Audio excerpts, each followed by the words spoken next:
What is going on, people? Welcome back to the channel. If you are new here, hit that subscribe button right now because we do not do surface-level coverage on this channel. We go deep, we go wide, and today, we are going deep into the Diddy saga because just when you thought this story had reached its peak, it found another gear.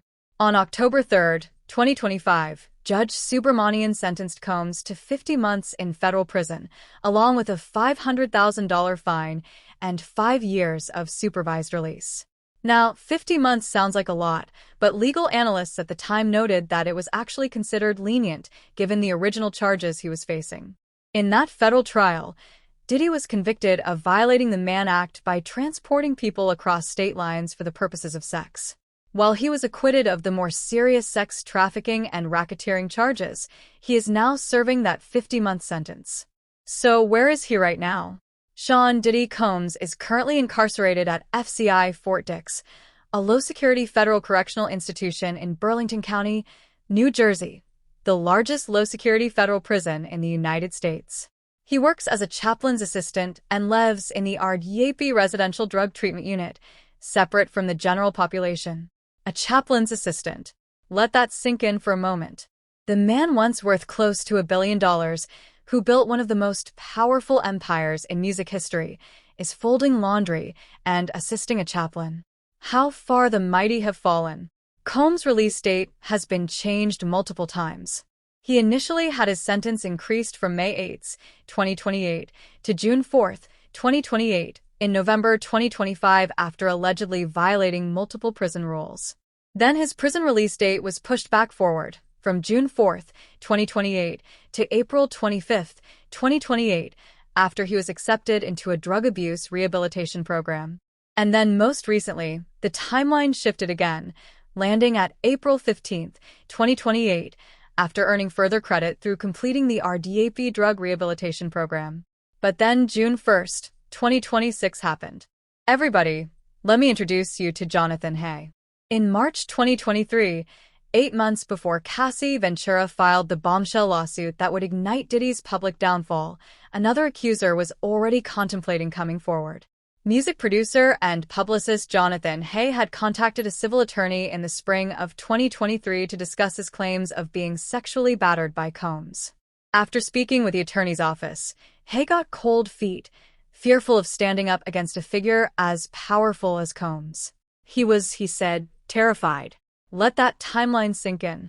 This man was scared. He tried. He pulled back. And the world didn't know. But eventually, the truth has a way of surfacing.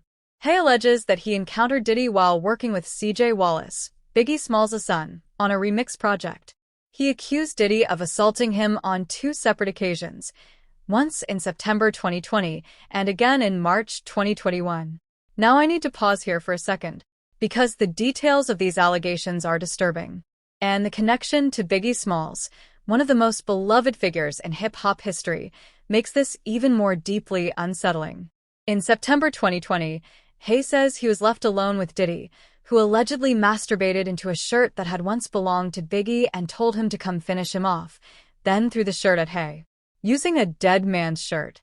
A man who was supposedly his friend. I don't even have the words for that. What does that say about how Diddy viewed the people around him, even in death? And then it allegedly happened again. In March 2021, Hay says he flew to Los Angeles to continue his project with C.J. Wallace. Once again, he ended up alone with Diddy. Hay alleges that Diddy called him a snitch and forced him into another violent sexual act. The word snitch. That is a loaded term in the music industry. That is a term designed to intimidate, to silence, to make someone feel like speaking up would be career suicide or worse. And that is exactly why Jonathan Hay stayed quiet for so long. So, where does the investigation stand right now? Last November, the Los Angeles County Sheriff's Department confirmed that a probe had been opened into Hay's claims of sexual battery against Combs. And now, LAPD detectives have investigated for several months and recently submitted the case to the Los Angeles County District Attorney, who will determine if there's enough evidence to charge Diddy. The DA's spokesperson confirmed it directly. In the fall of 2025, Both the LAPD and LASD each presented a separate sexual assault investigation for one victim to the LA County District Attorney's Office, and the case is now under review. Two separate agencies, LAPD and LASD, investigated independently, and both brought their findings to the DA. That is significant. That is not a he-said situation that got brushed under the rug. This is a case that has moved through proper channels, multiple departments, and is now sitting on the desk of the Los Angeles County District Attorney. The question now is there enough to charge him? So, what does Diddy's camp have to say about all of this? C.J. Wallace's legal representative slammed Hayes' claims as a complete fantasy, totally devoid of reality.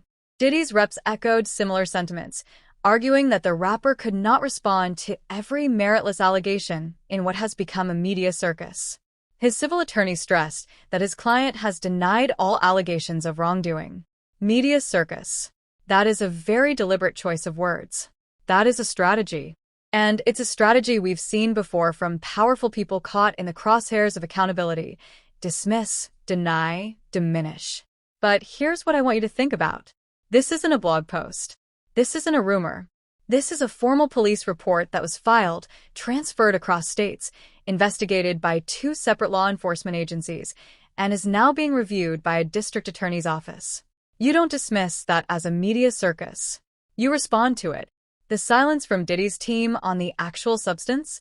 That tells us something. Here is what I keep coming back to. Jonathan Hay is not the first. He will probably not be the last. Early June 2026 has brought a major double turning point in the Diddy saga. While Los Angeles prosecutors are actively reviewing the new sexual battery case, his ex-girlfriend Cassie Ventura is fiercely defending her own reputation in court by unearthing revealing text messages. She is now facing a civil lawsuit from former dancer and model Edmond Laurent, who is demanding $10 million in damages from both her and Combs.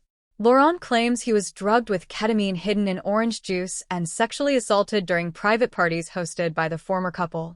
Ketamine in orange juice at private parties. Do you understand the scale of what is being alleged here? This was not one incident. This was not one person.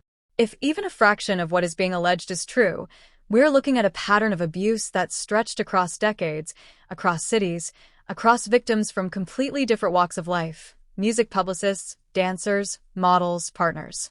And here's my question to you. How many people stayed quiet because they were terrified, just like Jonathan Hay? How many people in that industry knew or suspected and said nothing?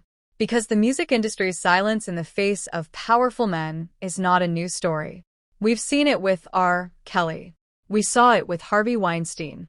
The circle of silence is always wider than we want to admit. So, let's talk about the legal chessboard as it stands right now. Diddy is at FCI Fort Dix, currently projected for release on April 15, 2028. That date could move again, earlier if his rehab program continues, or later if he violates more rules. His appeal to the Second Circuit has been heard, and a ruling is expected before the end of summer 2026. If the appeal succeeds and he gets resentenced, he could be out significantly earlier. If it fails, he stays on his current timeline. The LA County DA is now reviewing Jonathan Hayes' sexual battery case. If charges are filed, Diddy faces a second criminal trial, potentially in California. That would mean more legal fees, more time, and possibly more prison time stacked on top of what he's already serving. And the civil suits keep piling up. The Cassie Ventura situation. Edmond Laurent. The NBC Universal defamation lawsuit he actually lost earlier this year. These civil cases don't add prison time, but they drain resources, shred what's left of his reputation, and keep the story alive in the court of public opinion. Is there a realistic scenario where Diddy walks out of prison and into anything resembling a normal life?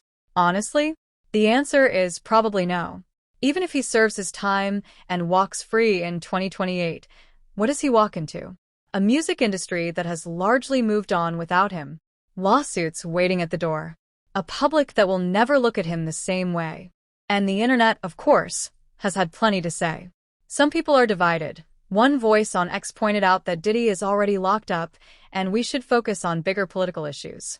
And I get that argument. There are real things happening in the world that also deserve our attention. but I want to push back on that a little. Because the reason people stay invested in this story is not gossip. It's accountability. For too long, powerful men in the entertainment industry operated behind walls of money, lawyers, and fear, and victims suffered in silence. When the system finally works the way it's supposed to, when a police report filed in Florida makes it all the way to a DA's office in LA, that matters. That is the system functioning. And people paying attention to that is not a distraction, it's civic engagement. Others were far less philosophical. "Hope this guy gets the justice he deserves" was the tone of the room. At this point, they should just keep him there for eternity. And honestly, given everything coming to light, I understand the sentiment completely. Here's what I want to leave you with today. Sean Diddy Combs spent decades building one of the most powerful brands in entertainment. He produced classics. He launched careers. He was at every party, every ceremony, every cultural moment that mattered.